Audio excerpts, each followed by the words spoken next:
Gente, que rufem os tambores! O Lagarta Vira-Papo voltou!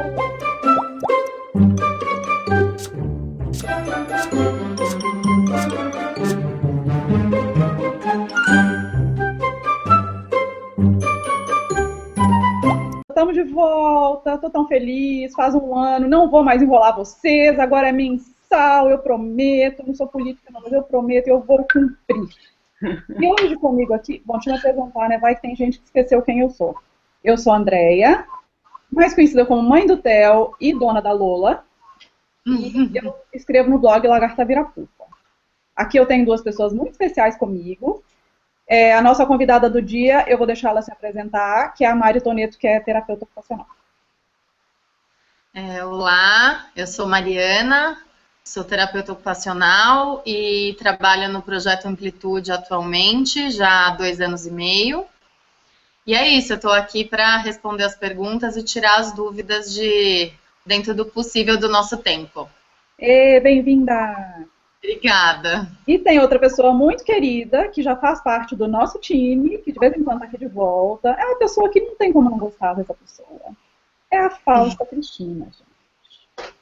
Oi, gente! Nossa, que alegria! Com muito carinho que eu estou aqui hoje no Lagarta Vira-Papo, o retorno.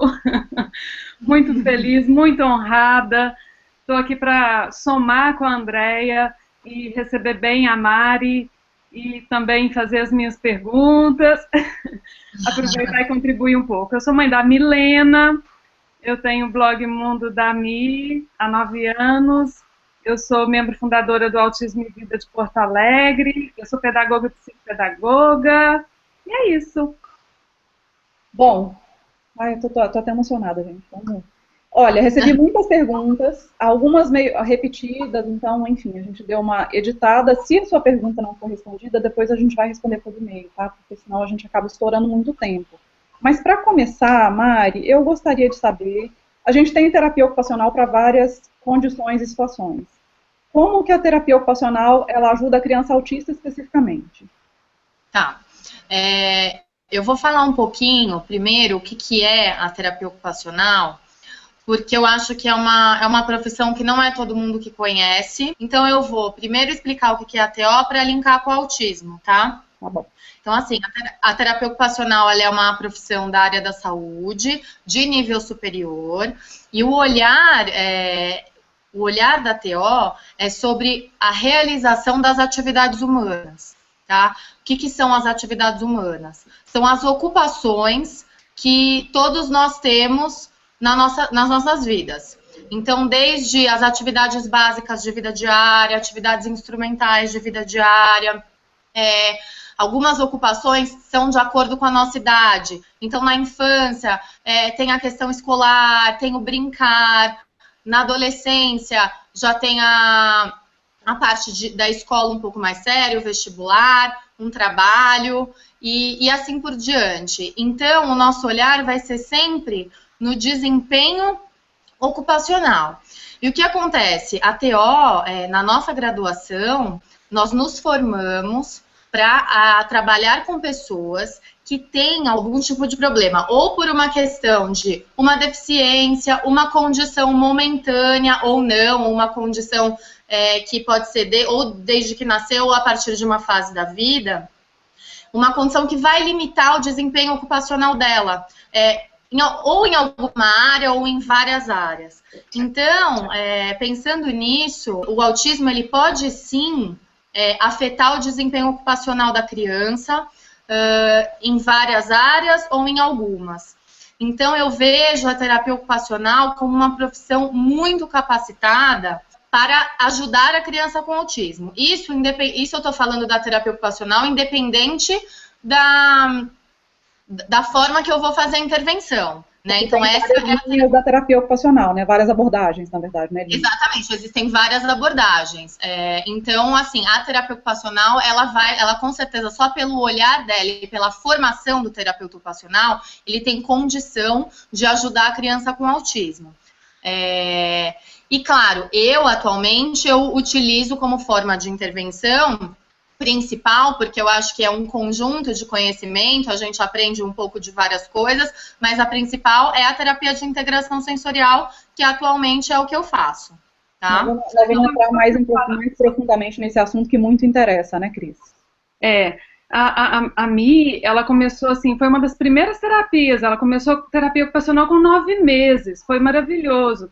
Então, assim, quando você fala desempenho ocupacional, de repente a gente pensa em coisa de trabalho, a gente pensa em coisa sei lá, ocupando o tempo de uma forma útil.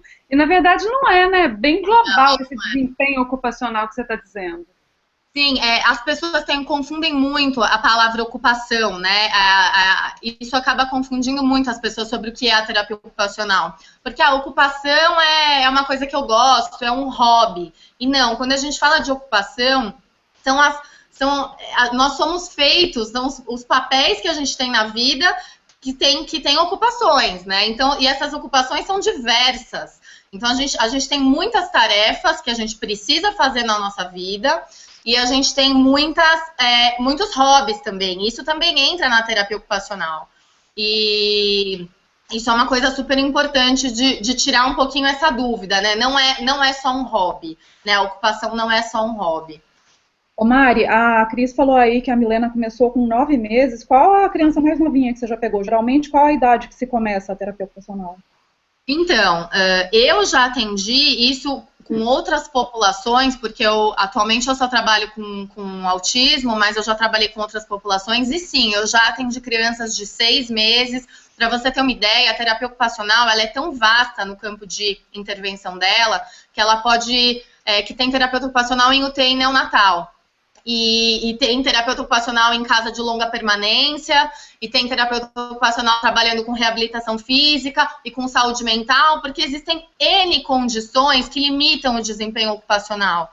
E claro, dependendo da fase da vida que esse indivíduo está, o foco é um, né? O foco é outro, e existem N técnicas e N formas de fazer a intervenção. E uma coisa que é muito importante, a TO, ela enxerga um indivíduo que precisa, né, do terapeuta ocupacional, enxerga a importância da gente não só de trabalhar a independência dele, porque existem duas coisas, a independência e a autonomia. A independência é fazer sozinho, né, eu conseguir fazer alguma coisa sozinho.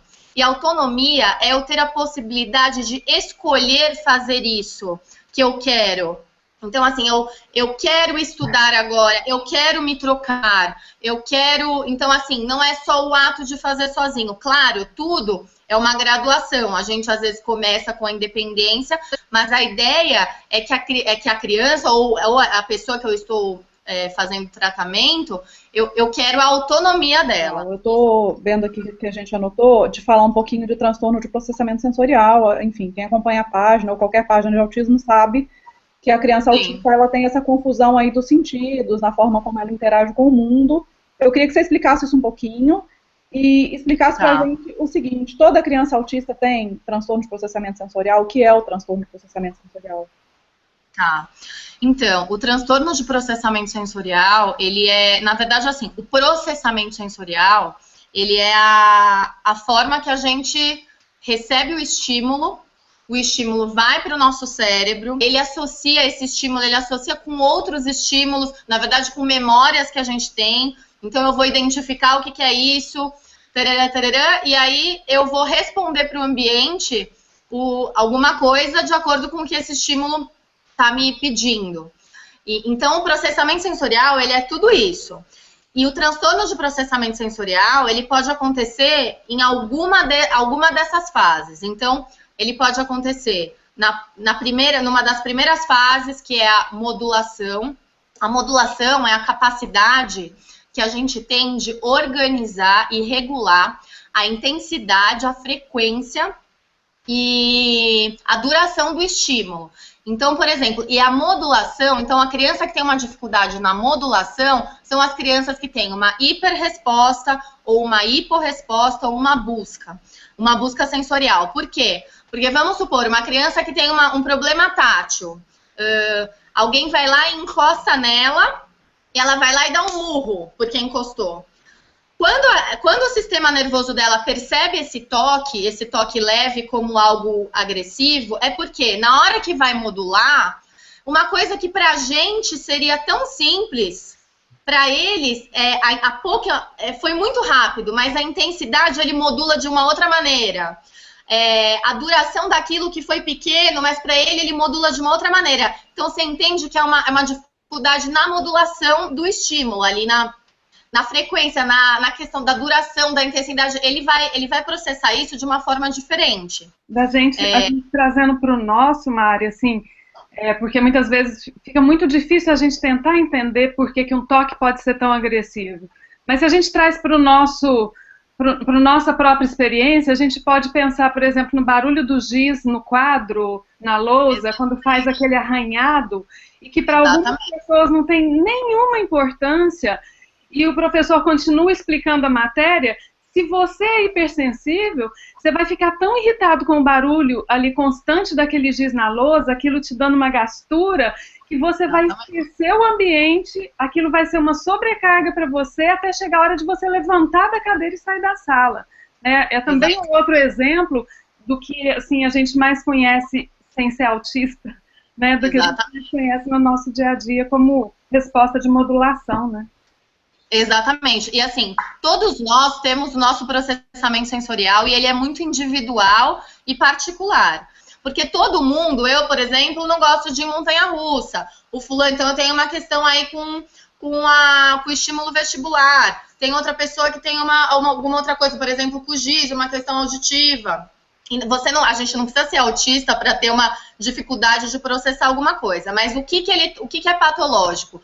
Quando esse problema no processamento, em uma das fases do processamento, ele interfere no desempenho ocupacional. Por exemplo, eu tenho um problema no planejamento, que são milésimos de segundos antes do ato motor, eu planejo o que eu tenho que fazer. Então, para eu levantar agora da cadeira, eu tenho que abrir aqui a minha perna, levantar a perna, ou então para eu receber uma bola, eu sei que a bola tá vindo, eu já vou calcular mais ou menos a minha mão. Aí tem criança que às vezes não consegue se vestir porque tem um problema de planejamento motor. E aí é um problema, porque aí eu tenho uma consequência direta no desempenho ocupacional. Planejamento motor, ele é desde você idear, você ter uma ideia do que você quer fazer, aí você vai iniciar o movimento, aí você vai executar o movimento. Então, só que aí no planejamento motor pode ter um problema em qualquer uma dessas fases. E é muito comum, eu vejo isso na minha prática clínica, problemas de planejamento motor nas crianças com autismo.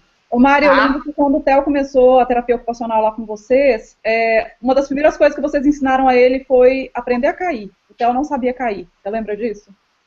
Então, no ambiente, obviamente, no ambiente controlado, tapete emborrachado, tudo, elas botavam ele em cima de alguns brinquedos e faziam com que ele caísse, iam ensinando ele a cair, porque o Theo, naquela época, se ele caísse, ele ia com a cara no chão, ele não sabia se proteger, colocar na frente e tudo. Exatamente. E isso é uma coisa muito importante, porque é uma questão de posicionar o nosso corpo no ambiente. Isso até, no caso do Theo, era anterior ao planejamento motor. Porque no caso do Theo, ele tinha uma questão assim, de realmente conhecer um pouco melhor o corpo dele. Então, aprender a cair, sentir o corpo dele caindo. Então, ele está formando... Oi? É uma questão de consciência corporal também. Né? Consciência corporal. E ali ele estava formando registros disso, entendeu? Então, quando a gente tem um ambiente controlado e que tem uma possibilidade de vivência sensorial rica, você cria muito registro, você cria muito repertório, e aí, lógico, essa é a primeira parte, até você chegar na resolução de problema, entendeu? Não sei se você lembra, André, que a gente fazia uns circuitos com ele, que ele tinha que rastejar, e aí pegar o bichinho lá em cima, e tirar o bichinho da meleca. Então, assim, aí isso a gente começou com ele caindo na almofada, entendeu? Então, ali, dele sentir o corpo até ele resolver um problema, passar por obstáculos, entendeu? Então, tudo isso fez ele ter muita vivência motora, muita vivência sensorial no geral, porque aí, durante as vivências, o terapeuta, ele vai introduzindo sensações ali, e aí até chegar na resolução de problemas, que é, né, e o planejamento motor, que são as fases mais complexas, né? Acho que a gente acabou passando um pouquinho pelos sintomas. Então, Mari, pensando na questão do transtorno de processamento sensorial, o que a terapia de integração sensorial propõe? Então, na verdade, o que acontece? A terapia de integração sensorial, ela é baseada na teoria de integração sensorial, tá? Que foi uma teoria que quem elaborou foi a Jean Harris, uma norte-americana. E aí, o que acontece? A terapia de integração sensorial, ela precisa ser numa sala específica, ela precisa ser confortável e 100% segura. Precisa ter equipamento suspenso, porque quando a gente fala nos sentidos, além dos 5 sentidos que todo mundo conhece, a gente tem o vestibular, que é o movimento, e a gente tem a propriocepção, que é a sensação corporal. São áreas muito importantes que a gente trabalha muito na integração sensorial, que é o sistema vestibular, o sistema tátil e o sistema proprioceptivo. Eles são base de aprendizagem, eles são base de rede neuronal, então é uma coisa que é muito importante. Então assim, para ter terapia de integração sensorial, tem que ter uma sala dessas com oferta sensorial, né, do vestibular, proprioceptivo, tátil, também auditiva, também visual, também olfativa e também gustativa.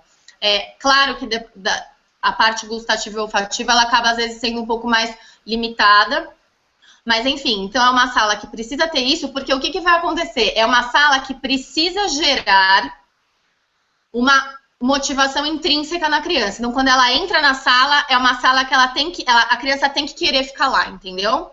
E isso é totalmente proposital, E a ideia da integração, da terapia de integração sensorial é que ela tem uma busca ativa e eu, como terapeuta, vou atrás dela e vou introduzindo o que eu preciso introduzir. Eu vou regulando ela para ela estar num nível de alerta ótimo para aprender e para estar disposta naquele ambiente. Então, assim, eu sou uma facilitadora para colocar o desafio da criança na medida certa e ela precisa ter sucesso.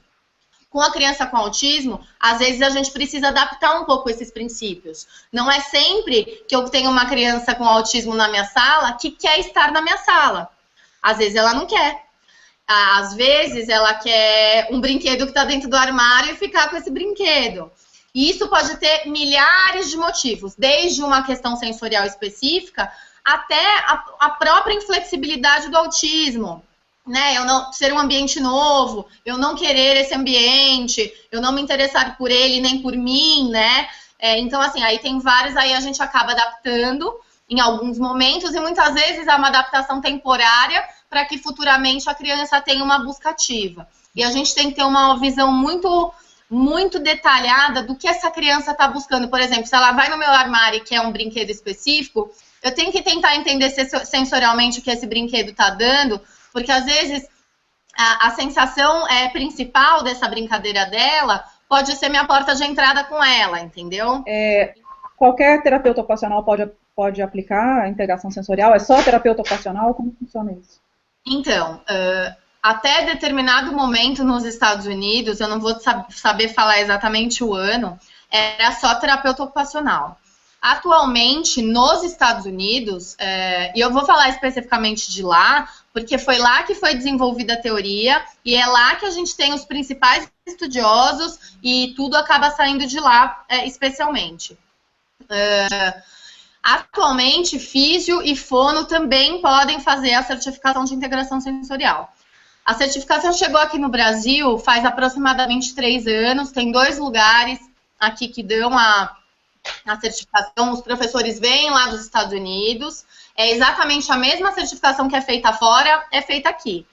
E é um treinamento, eles até falam que assim, é realmente uma especialização, é um treinamento extremamente complexo, a teoria de integração sensorial é muito difícil, porque ela é baseada em neurociência, então é uma coisa que assim, apesar de ser só o terapeuta ocupacional que, aqui no Brasil que pode atuar, e assim, vou só fazer um parênteses, existem alguns fisioterapeutas que antes de chegar à certificação aqui, como lá nos Estados Unidos pode, alguns fisioterapeutas têm sim, eles têm capacidade, capacitação para fazer a terapia de integração sensorial, porque realmente é uma especialização bem difícil. Então, assim, existe uma diferença muito grande para o terapeuta que fez a certificação e para o terapeuta que não fez. Isso é um fato. E eu acho que não é só a questão da certificação também, mas você acabou de falar antes que precisa ter uma sala com coisa suspensa, e A, B, C, D. Então, assim, se a pessoa não puder oferecer tantos recursos, de repente não vai ser a melhor terapia que aquela criança poderia ter, né? Exatamente. Por exemplo, terapeuta que fala que faz integração sensorial em casa. Não existe isso, terapia de integração sensorial em casa. Terapia de integração sensorial é na sala de integração sensorial, com os equipamentos que precisa ter. Eu acho que as pessoas confundem estimulação sensorial com integração sensorial. Estimulação sensorial, eu acho que qualquer mãe pode fazer em casa, bem treinada, obviamente, né? E saber se aquilo vai ser bom ou não para a criança. Mas integração sensorial, acho que você acabou de explicar bem explicado aí. E assim, e tem a questão da dieta sensorial. O que pode ser feito em casa é a nutrição sensorial, é a dieta sensorial. Mas é uma intervenção que ela tem que ter avaliação específica sensorial. É uma intervenção que o terapeuta precisa ter observações clínicas dessa criança na terapia, para o terapeuta saber como que ele lida com várias sensações, para poder fazer uma aplicação em casa, para ver se facilita o desempenho ocupacional dessa criança em algumas situações que a mãe está com dificuldade, que de repente precisa realmente dar uma organizada em casa. Para terapia de integração sensorial, tem que ter sala de integração sensorial. É bom a gente falar também, é que assim, se a gente pensar no Brasil do tamanho que é, as pessoas com autismo nas cidades pequenas do interior, que não têm acesso nenhum a esse tipo de estrutura, em que os profissionais não têm acesso a esse tipo de treinamento, a gente não, assim, eu entendo que você também não está dizendo que nenhuma terapeuta ocupacional pode atender autista, você está dizendo sobre terapia de integração sensorial que precisa ser certificada, que precisa obedecer critérios, que precisa de ter um treinamento específico. Sim. Não está falando de atuação de terapeuta ocupacional. Não, de maneira alguma. Sobre um assunto específico, integração sensorial, que na verdade eu acho que esse é o assunto mais importante da terapia ocupacional para autismo, né? Mas eu achei legal você fazer o ponto para ficar claro. Exatamente. Eu agradeço, com certeza, porque isso pode até ter uma má interpretação, de repente, de alguém, com certeza. Não é o terapeuta ocupacional, mas é sim fazer a terapia de integração sensorial. Claro, antes da certificação chegar aqui no Brasil, eram pouquíssimos os terapeutas que tinham a certificação. E muita gente, e existiam muitos cursos mais informativos sobre a integração sensorial. Então, hoje em dia, esses cursos informativos praticamente não existem mais, porque com a certificação as pessoas acabam procurando, os profissionais acabam procurando a certificação. Mas assim, antes de ter a certificação no Brasil, muita gente fazia atuação sem a certificação. É melhor que tenha a certificação, é claro, existe essa diferença. Claro, de repente é uma pessoa que já fez muitos cursos, que tem muita prática. Isso é essencial. Às vezes uma pessoa tem muita prática e a outra acabou de fazer a certificação e não tem nenhuma prática. O que importa é que a pessoa precisa saber o que ela está fazendo, entendeu? Porque não é uma terapia simples. As pessoas veem a terapia de integração sensorial e acham que a gente só está brincando com a criança, só está jogando a criança no chão, só está colocando um creminho no pé dela, ou só está balanço para balançar. Só tá balançando por balançar ou só tá fazendo um circuito por fazer. E é uma terapia que ela é até desgastante, tá? E ela é muito difícil de ser planejada. Apesar da gente ter que ter cartinha na manga sempre, de atividades, de propostas, especialmente com as nossas crianças com autismo, eu sempre vou dar preferência se essa criança tá me mostrando alguma coisa, entendeu? Então é uma terapia que você tá pensando o tempo inteiro, é uma terapia difícil. Mari, o Theo teve o diagnóstico dele faz 5 anos. O Theo tinha 2 anos, hoje em dia ele está com 7. A pessoa que diagnosticou o Theo foi um médico super top de São Paulo. Ele nunca, jamais mencionou para mim que o Theo tinha problemas sensoriais de qualquer tipo. Ele nunca mencionou essa palavra para mim. Eu fui ouvir isso de mães depois. Eu fui aprender o que era integração sensorial com outras mães. Você acha que o cenário mudou nos últimos anos? Os médicos já estão dando a devida importância, estão recomendando integração sensorial. Agora você está na amplitude, então talvez você não sinta muito isso. Mas na época que você estava em consultório, você sentia que esse cenário já tinha mudado? Então, Andréa, eu já estou há 2 anos e meio no projeto Amplitude, então eu acabo tendo pouco contato, não sei exatamente como que tá no consultório, mas na época que eu estava em consultório, eu confesso assim, que eu não me lembro de ter tido encaminhamento de médico. Deve ter tido de um ou outro, mas às vezes a maioria acaba sendo indicação de uma mãe para outra. E aí a mãe gostou do atendimento, viu que foi uma coisa que... Aí falou para outra mãe, e aí a mãe foi. Então acabou que foi uma coisa um pouco mais da comunicação entre os pais, ou até de outros terapeutas. É mais comum vir de terapeutas, outros terapeutas e pais, do que dos médicos, mas isso é a minha percepção de 2 anos e meio atrás. Atualmente eu não consigo te responder. Vou torcer para ter mudado muito o cenário. Eu fiz um curso aqui em Londres do National Autistic Society, que é um curso voltado para educadores. E aí eles faziam uma avaliação do que você já sabia sobre autismo, você que estava chegando ali, qual que era o seu conhecimento, e perguntava, o autismo tem 3 ou 4 pilares? E eu, lógico, eu marquei 3, né? Comunicação, comportamento, interação social. E depois, na introdução, eles já disseram, então, o seu conhecimento sobre autismo, se você marcou 3, está defasado. E hoje, nós consideramos 4, porque a integração sensorial entra como um pilar de defasagem do desenvolvimento no autismo. Ai, gente, é sensacional isso. Quando você me contou isso, eu fiquei até emocionada. Porque você pensa bem, uma criança que tem uma busca sensorial, eu acho que o que mais atrapalha o Theo de aprender é porque a busca sensorial dele é muito grande. O Theo está o tempo inteiro buscando sensações. É o i que ele fica fazendo porque vibra na cabeça, o barulhinho, tudo. É alguma coisa que ele está encostando, sabe? Ele está o tempo inteiro buscando. Como que a criança vai prestar atenção, vai focar, vai aprender, se ela está o tempo inteiro buscando sensação? Isso não é considerado. Eu tô com medo da gente explorar muito tempo, eu já vou passar para as perguntas que a gente recebeu, mas tem uma pergunta que foi bem recorrente, e a gente sabe que a situação é esta, né? A gente já falou, tem um certificado de integração sensorial, tem que ter uma sala assim, assado, o negócio no teto, né? As pessoas têm recursos limitados. Então, assim, a pessoa que não puder pagar uma terapeuta de integração sensorial para criança autista, o que pode fazer em casa que pode ajudar de alguma forma essa questão da disfunção sensorial da criança autista? Tá. Então, Andrea, na minha prática clínica, eu percebo tanto da minha época de consultório, quanto da minha época agora de projeto Amplitude.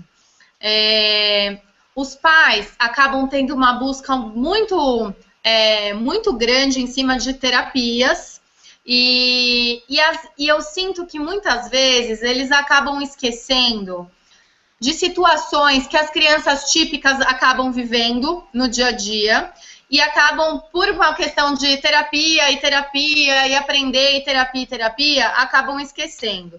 Então, por exemplo, eu tenho criança que se foi 2 vezes no parquinho, foi muito na vida.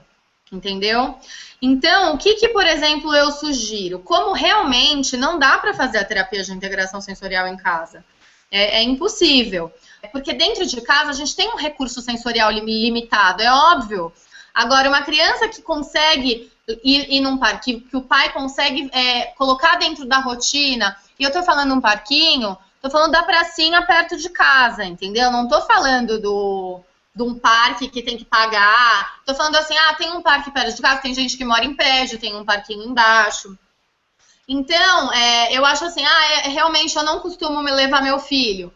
Poxa, então começa a levar.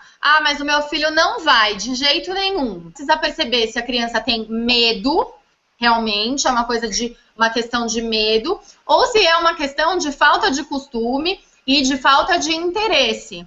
Porque tem criança, Andréia, que crianças que são um pouco mais, questão da inflexibilidade, são um pouco mais graves, que eu consegui algumas coisas com a criança depois de 6 meses de intervenção.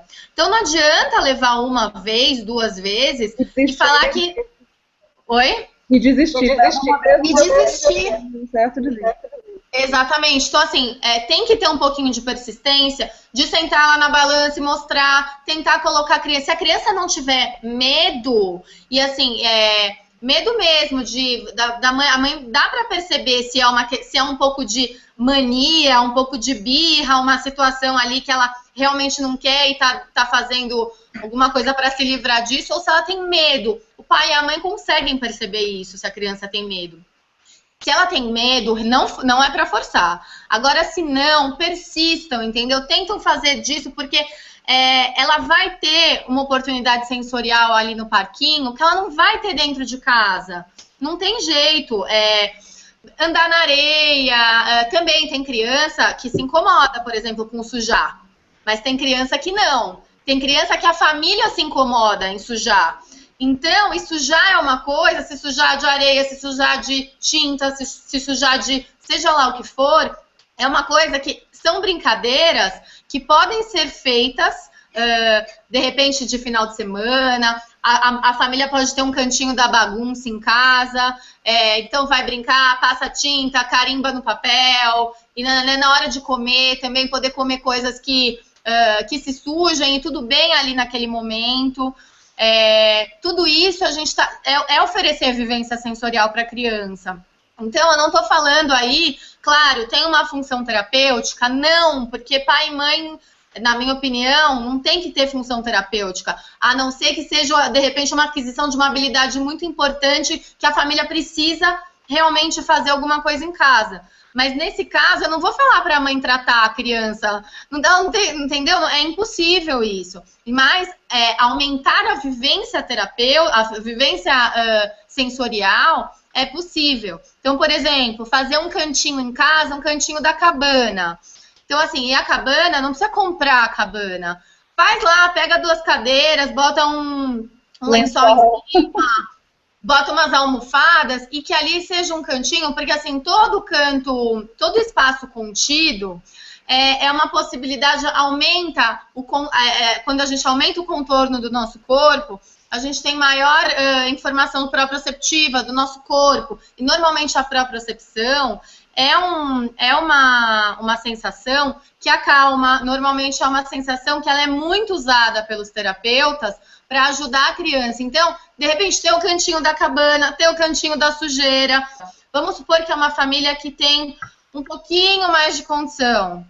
Poxa, colocar numa natação, entendeu? Ter a possibilidade da criança gastar energia.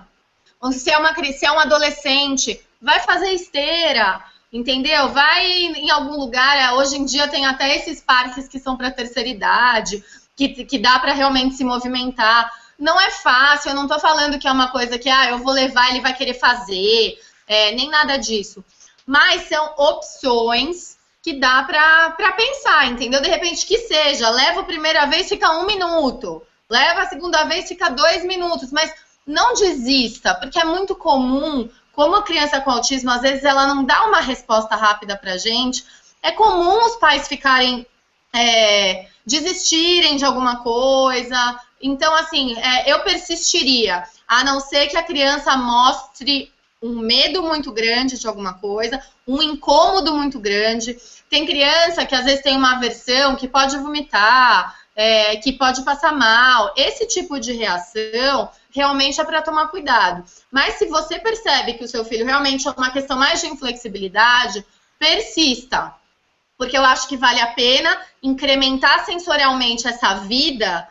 E é uma forma de ajudar nisso, entendeu? Porque deixar a criança dentro de casa todos os dias da semana, que criança nenhuma, né? Criança tem que fazer coisas, né? Então, acho assim, não necessariamente as nossas crianças com autismo fazem por elas próprias.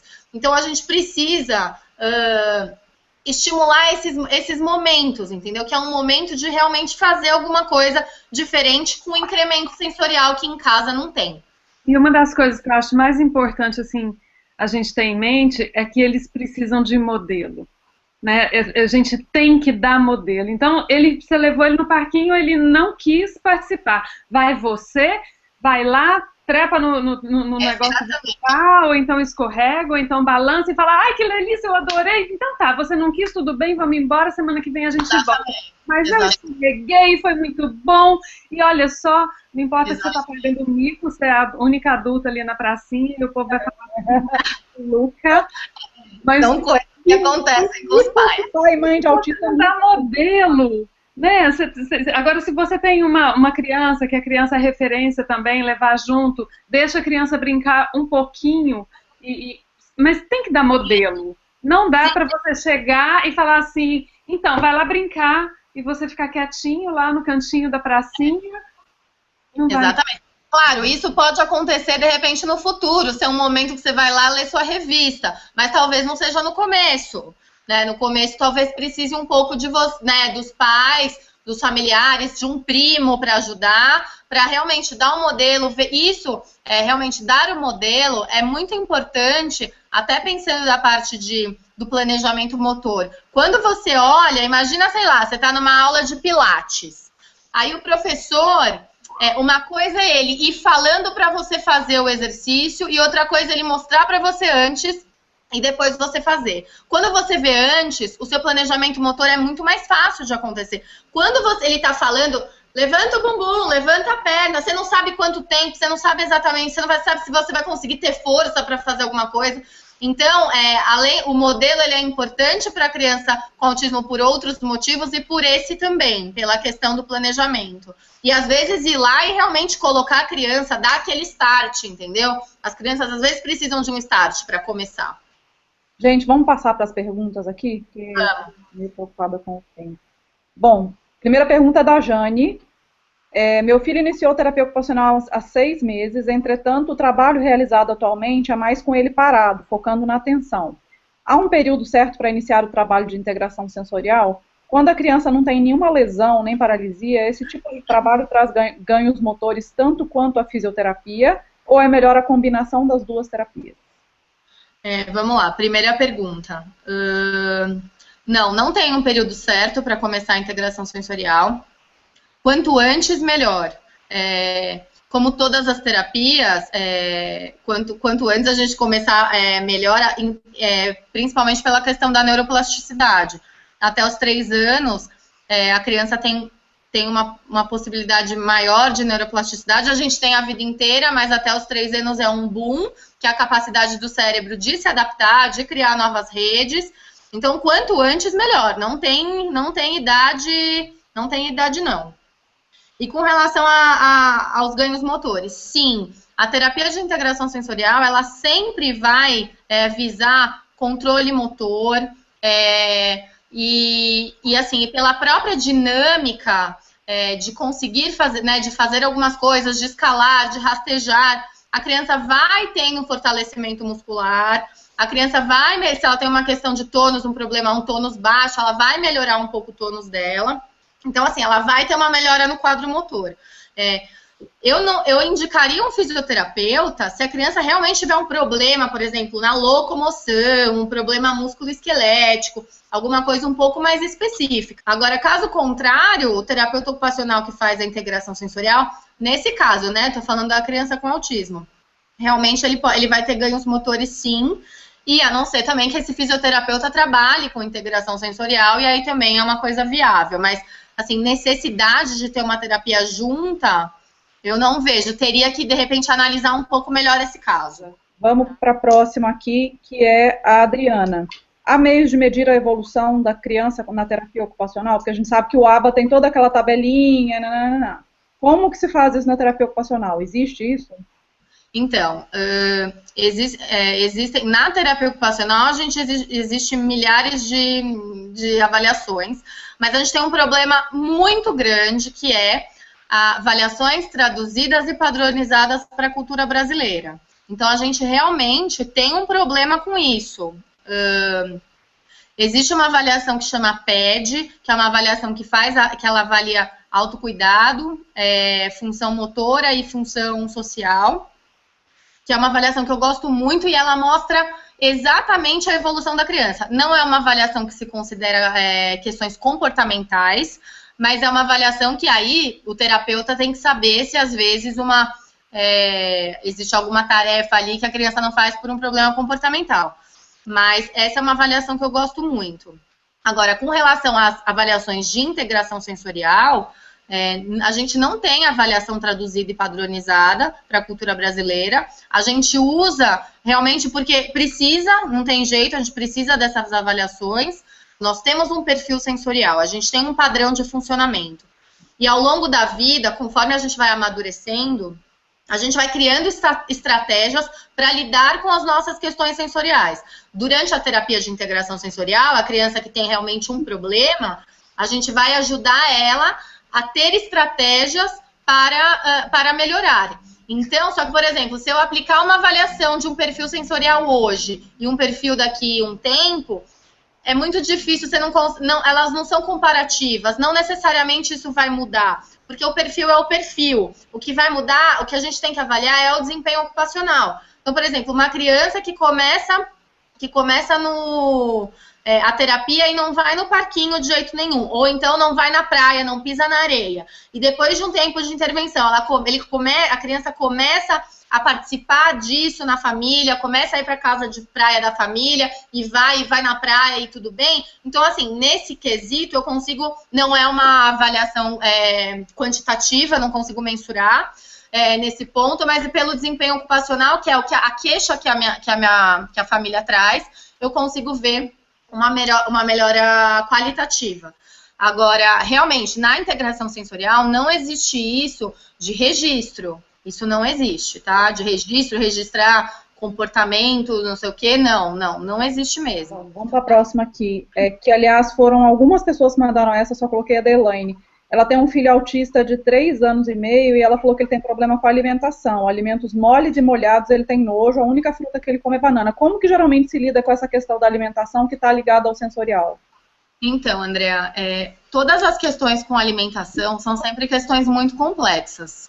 É muito difícil responder para ela como proceder, porque eu não sei nada do caso e eu não sei, por exemplo, se ele comia e parou de comer, porque assim, existe a questão alimentar, a seletividade alimentar por um problema comportamental, assim como existe um problema sensorial. Eu não consigo responder para ela porque eu precisaria realmente saber esse histórico, eu precisaria avaliar essa criança para saber se ele tem alguma questão tátil em outras partes do corpo, como que está o funcionamento de todos os sistemas dele. E aí sim, para eu realmente fechar que é um problema sensorial, para eu propor uma intervenção para ela. Só que assim, aí a intervenção muitas vezes é em clínica, e aí muitas vezes orientação em casa de formas de apresentação do alimento, fazer o alimento de uma maneira que ele tenha uma outra consistência, colocar tempero, de repente. Então, assim, a gente tem algumas formas, mas, assim, eu não tenho como responder para ela essa pergunta, nem para ela, nem para nenhuma mãe, porque realmente, e assim, questões alimentares são questões muito sérias. Então, eu realmente não consigo responder, mas eu posso, essas mães podem me mandar um e-mail e eu posso tentar ajudar um pouco mais no particular. Tá? Ou seja, por enquanto a resposta é procure uma terapeuta ocupacional para fazer uma avaliação, porque cada caso é um caso, né? Exatamente, infelizmente. Vamos lá, Cristiane, que é terapeuta ocupacional, pergunta como evitar que a criança ande na ponta dos pés. Essa é uma boa pergunta. Normalmente é uma queixa comum de aparecer pra gente, até porque muitas coisas que ninguém consegue solucionar, todo mundo acha que a integração sensorial vai resolver. E nem sempre é assim. Não existe ainda isso, claro, se alguém tiver agora, de janeiro para cá, acesso a algum estudo que eu realmente não vou mentir que eu não sei. Mas de janeiro para cá, se alguém tiver acesso a algum estudo que fale diferente do que eu estou falando, por favor, até peço para a pessoa me mandar o estudo e para a gente poder conversar. Mas até o final do ano passado, não existe nada comprovado cientificamente que trate o andar na ponta dos pés. Não existe. Então, nem cirurgia, nem nada. Não existe. A cirurgia, na verdade, ela é para consertar o estrago, né? É quando tem um enxugamento de tendão por causa Exatamente. Mesmo para consertar o estrago, Andrea, não tem comprovação científica que vai consertar o estrago. Entendeu? Porque pode voltar. Porque o problema não é periférico, o problema não é no pé, o problema é no funcionamento aqui, e no que. A mesma coisa da estereotipia. A gente não tem, acaba com a estereotipia. Não dá para acabar com a estereotipia. Estereotipia faz parte do autismo. Então, assim, claro, a gente pode tentar diminuir muitas têm base sensorial, durante a intervenção melhora, mas vocês, mães, sabem, acaba uma, entra outra, porque é uma coisa que faz parte do quadro. Então, assim, não adianta eu falar que eu acabar com a estereotipia, eu vou curar o autismo, entendeu? Então, isso não existe. Assim como a ponta dos pés, que pode ser até uma estereotipia, pode ter sim base sensorial, e muitas vezes durante a intervenção a gente percebe que melhora, mas melhora por consequência. Assim como estereotipias de autolesão, às vezes acabam melhorando por consequência, porque a gente acaba trabalhando algumas bases sensoriais que têm relação. Então, assim como não tem como eu evitar, como eu não tenho como evitar a estereotipia, eu não tenho como evitar o andar na ponta dos pés, entendeu? Com algumas mães, se é uma criança que entende instrução simples, às vezes eu costumo orientar e falar assim, ensina para ela o que é andar bonito, ou andar com o pé no chão, e aí quando a criança estiver andando, de repente você ajuda ela a perceber isso. Dá uma reforçada no comportamento que você espera que ela tenha. Fulano, anda bonito. Só que assim, também é uma coisa que eu falo para as mães, eu não sei se vai ajudar, entendeu? A gente tenta ajudar porque as mães ficam realmente preocupadas. Então isso pode ser, de repente, vamos fazer uma massagem no calcanhar mais forte para tentar aumentar um pouquinho a percepção dessa região do corpo. Mas também não é uma intervenção que eu vou falar, vai resolver, entendeu? Não. Então, assim, são algumas coisas que a gente faz, então, assim como eu também não sei te falar como prevenir, entendeu? É uma coisa que acho que ainda estamos em processo de compreensão, entendeu? Cris, a Milena andava na ponta dos pés, porque o Theo eu vi raramente fazendo isso. Muito pouquinho, quando ele era muito pequeno. Sim, não é. A Milena é deformado, ela tem a estrutura do pé dela é deformada, ela não tem calcanhar, os sapatos desgastam todo na frente. Na terapia de integração sensorial que ela fez por mais de 4 anos, foi trabalhado isso de todas as formas, sensibilização, esteira, faixa enrolada na perna. A Milena tem um problema muito grande de integração sensorial. Ela começou assim colocava adesivo no corpo dela, ela não dava conta, ela não percebia que tinha adesivos, ela ia para casa com aquilo no corpo sem perceber. Entendi. Evoluiu muito, muito, mas a questão da ponta do pé até hoje ela não tem nenhum problema, porque a gente está sempre lembrando, a gente está sempre estimulando, mas o pé dela é deformado. Quantos anos ela tem? 12. 12. Então, aí você pensa que são 12 anos, não são 12 anos andando na ponta dos pés, mas são muitos anos, que até o centro de gravidade da criança muda. Então, assim, é uma coisa que ela é muito complexa, né? Muito complexa. Coisa que eu sei que ajuda, por exemplo, se nós estamos andando, eu coloco a mão nos ombros dela, ela vai para o calcanhar. Só que passa um tempo, ela vira para mim e fala assim, tira, porque eu preciso andar do meu jeito. Ai, gente. Então é uma questão de estimulação. Ela consegue muito me dizer das sensações dela. Então, assim, chega uma hora que eu tenho que tirar minha mão, porque ela precisa voltar para esse eixo de equilíbrio que é diferenciado. Exatamente, é muito diferente. Não foi falta de trabalhar. Então, assim, às vezes as mães acham assim, é porque eu não tenho acesso a essa sala, porque eu não tenho acesso a essa terapia, porque se eu fizesse, isso não ia acontecer. Nem sempre. É lógico que a gente vai estimular o máximo, que a gente vai tentar oportunizar o máximo que a gente conseguir, mas nada de ficar frustrado porque não conseguiu tal ou qual coisa, porque não é garantia de resolução de problema em autismo. Tá. Temos aqui a última pergunta, que eu não sei nem se é tanto para Mari, talvez a Cris saiba ajudar mais. Ó. Meu filho faz TO com 2 terapeutas diferentes. Uma que eu acompanho desde o início e a outra que é especialista em integração sensorial. Como consegue? Dele há pouco tempo. Uma defende que eu devo falar com ele sempre da forma correta. Por exemplo, João, eu gostei muito do seu desenho. A outra fala com ele o tempo inteiro na terceira pessoa. A tia fulana gostou do desenho do João. A tia fulana ajuda o João. Ela quer saber qual das 2 abordagens é melhor. Olha, realmente a forma, né, como falar, assim, normalmente eu peço bastante ajuda para as fonos, e eu trabalho diretamente com fono, né, então para mim ajuda.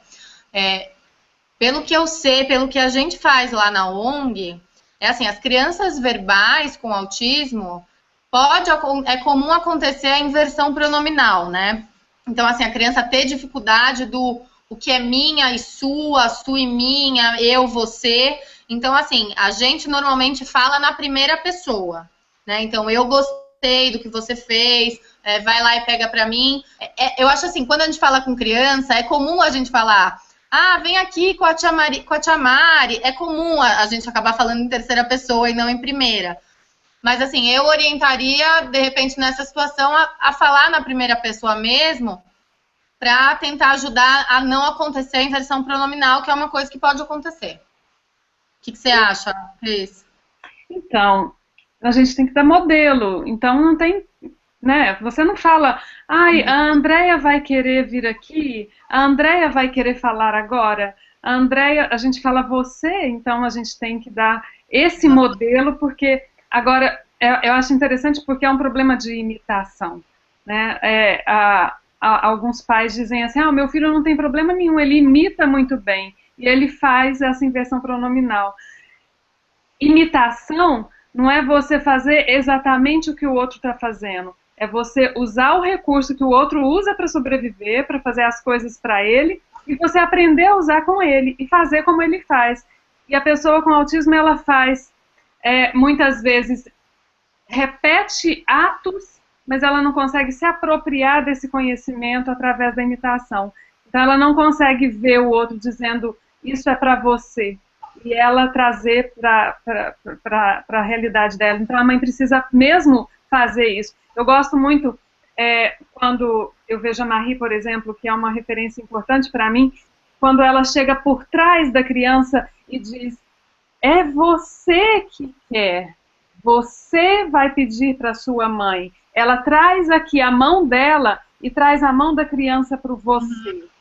Né? Então, muitas vezes, o que a gente não consegue fazer com que os nossos filhos entendam, só vendo a gente fazer, a gente tem que chegar por trás dele e fazer por ele. Então, se a gente começa, vamos pedir para o papai água, então vamos lá. E a mãe chega junto e fala, papai, eu quero água. Né? Ela dá essa referência de que é isso que ela quer. Ela quer que você diga eu quando é você, quando é para você. Então, assim, no meu entender, essa criança precisa desse modelo.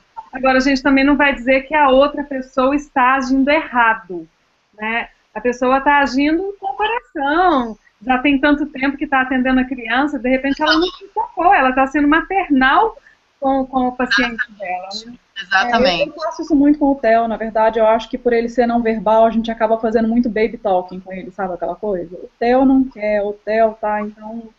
e eu sei que não é a melhor forma, mas na hora que a gente vê, a gente está fazendo esses comportamentos automáticos que a gente tem. Sim, é automático, exatamente. Meninas, não temos mais perguntas. Obviamente a gente estourou o tempo, sempre estoura o tempo. Estou super feliz e queria mensagens finais de vocês. Assim. Despedidas, mensagens finais, recadinho, e-mail, blog, se vocês quiserem deixar aí.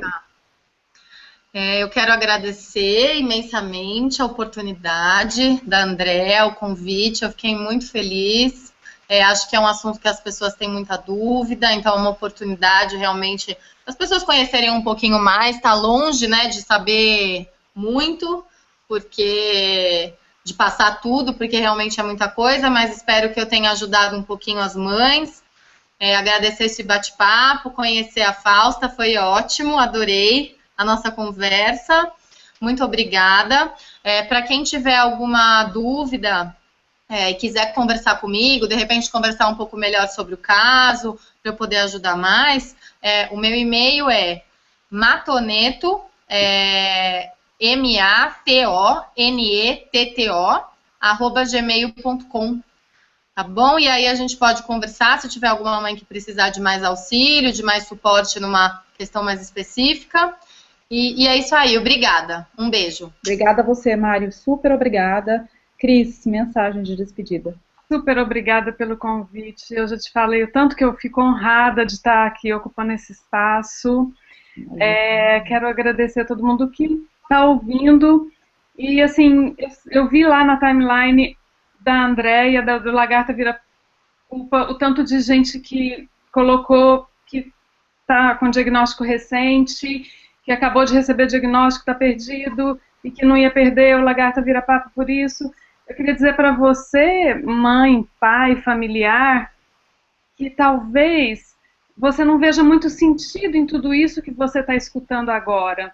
Talvez tudo isso que você ouviu você ache demais, ou você não consiga perceber, mas continua se informando, continua com esse tipo de informação de qualidade, que você vai ver, eu te prometo, você vai ver na evolução do seu filho o quanto que você saber um pouquinho mais, mesmo que você ache que você não entendeu um monte de coisa, pode ter certeza.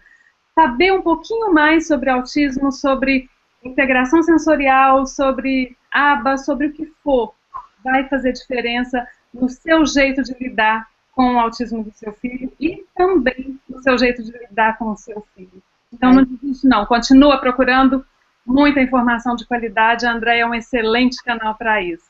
Olha o encerramento dela, gente, não dou conta. Um beijo para vocês, obrigada. Lagartinha, gente, agora somos mensais, né? Opa! Isso aqui foi do Lagarta do Pupanic. Espero que vocês tenham gostado. A gente continua falando nos nossos todos canais. E mês que vem tem mais. Beijo pra você.